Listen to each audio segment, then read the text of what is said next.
大家好，我係譚文樹，手針療法嘅創始人，想同大家分享一個案例。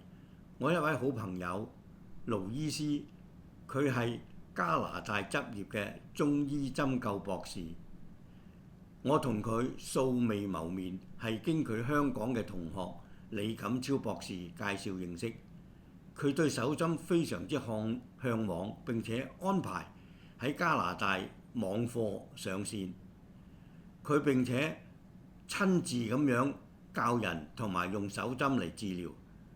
尋日佢俾我一個好消息，一位用拐杖行路70多歲嘅婆婆腳痛嚟揾佢治療，佢40分鐘唔使針唔使藥就令到婆婆可以回復走路。手針療法真係不可思議，並且傳嚟以下嘅圖片俾大家分享。